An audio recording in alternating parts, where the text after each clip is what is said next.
My stepdaughter tried to send me to prison for indecent assault. My wife helped her.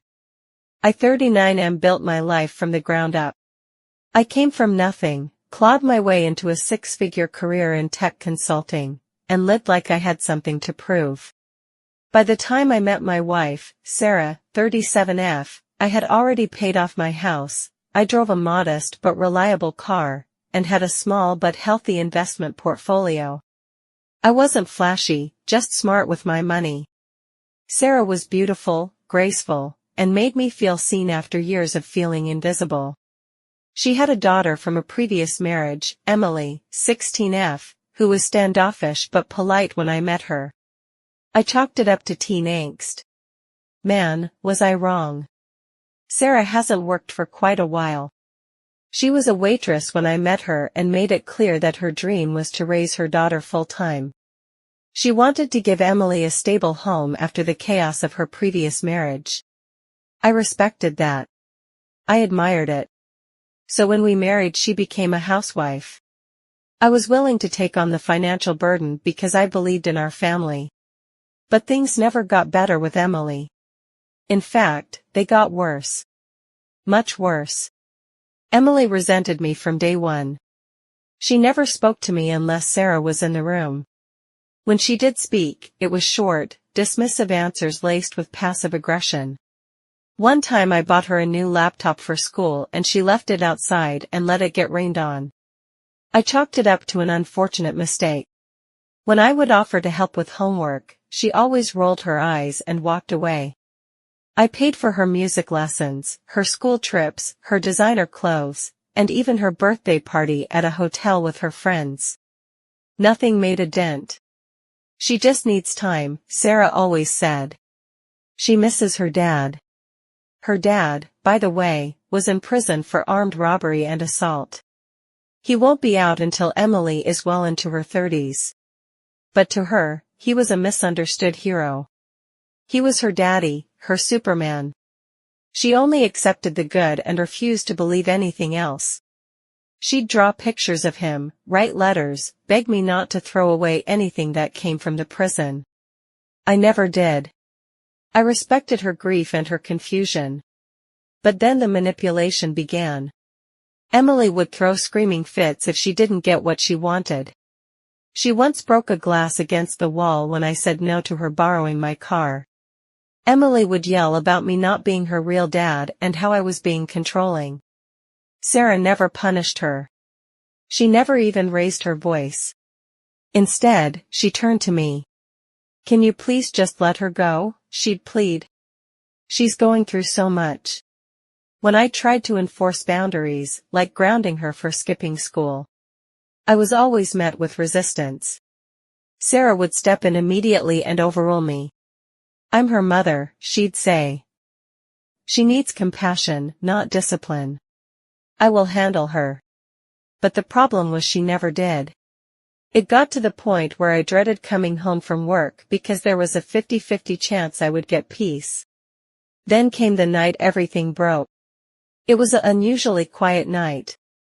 I'd just taken the trash out. We'd had a quiet dinner. Sarah had gone upstairs early to lie down. Emily was in her room. I fell asleep on the couch watching some crime doc on Netflix.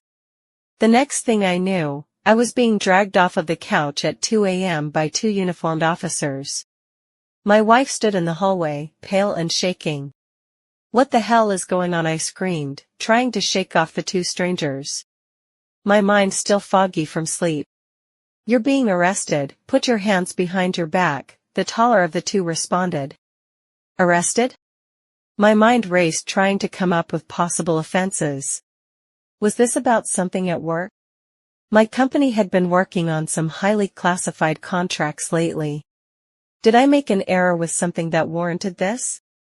I was then manhandled, my arms bent back painfully as they put on the cuffs.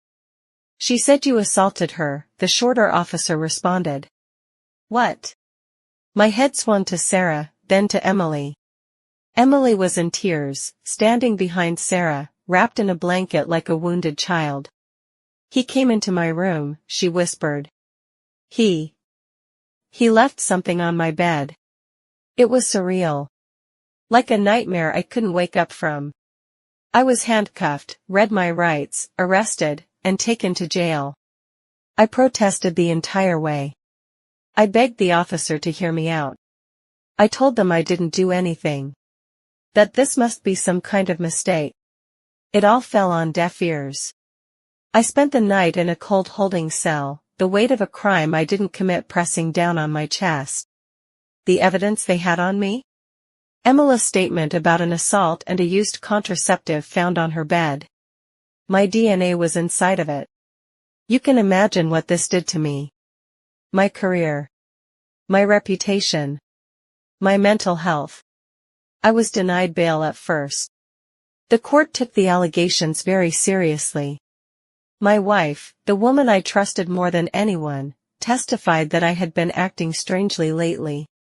She said Emily had confided in her for weeks about how uncomfortable she felt around me. She painted me as a predator. I was in jail for nearly 4 months. 4 months of hell. My company let me go, of course. Friends vanished. My savings drained into legal fees. I started to lose hope. Until the break came. My lawyer, bless his relentless soul, requested a search of Emily's belongings. We obtained a warrant for her room after inconsistencies in her testimony. It turned out she kept a diary. In it were pages upon pages of disturbing entries. Let me give you an example. Entry February 6th. Mom says the condom will be in the trash by 9 p.m. tonight. If I do this right, we'll be rich and free.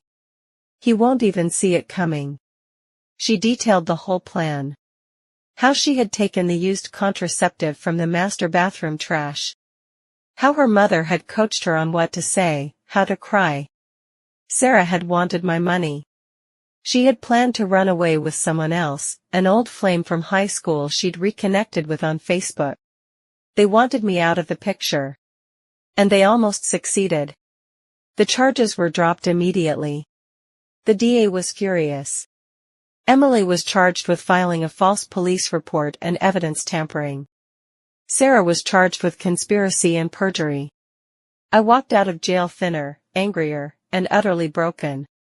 I had no home to go back to. Sarah had sold my car, emptied our joint accounts, and put the house up for sale. It took months to regain access to my finances.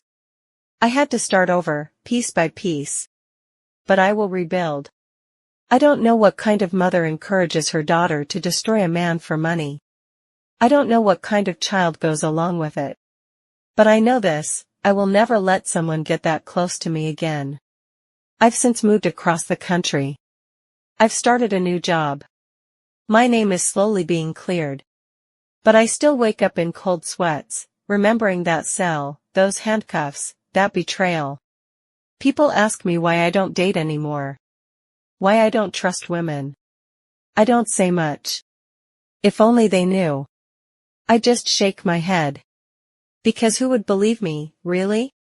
Who would believe that the woman I loved, the stepdaughter I helped raise and tried so hard to protect, nearly destroyed me for a lie? Sometimes, I barely believe it myself. Update. I flew back into town to attend the sentencing hearing. It was a surreal experience, like walking into the ashes of a life that had burned down with me inside. The courtroom smelled of old wood and cold air. I sat in the front row, flanked by my attorney and a victim's advocate who offered to accompany me. Sarah wouldn't look at me. She sat at the defendant's table in a wrinkled suit, eyes hollow, face puffy with stress. Emily, now 17, looked smaller than I remembered, like her bravado had finally withered. No makeup. Just a thin girl in a court-issued blouse, wringing her hands. The judge's words rang like thunder. You weaponized the justice system. You committed calculated, deliberate acts of malice. And you nearly ruined an innocent man's life. Sarah was sentenced to 12 years in prison. Emily was remanded to juvenile detention until she turned 21, with mandatory psychiatric evaluation and counseling. When I was given the opportunity to speak, I stood up, heart pounding, hands trembling. You didn't just lie, I said. You stole my name, my reputation, my freedom. But I'll recover. Sarah cried then, not crocodile tears, but deep, rattling sobs. I'll heal. I hope someday you both understand the depth of what you did. Because I still don't. It didn't move me. Emily didn't even blink. When I left that courthouse, it was the first time in years that I felt free. Not just free from jail, but free from them. Free from the constant need to prove myself to people who only saw me as a wallet or a threat. I don't know what comes next. But for the first time in a long time, it will be mine.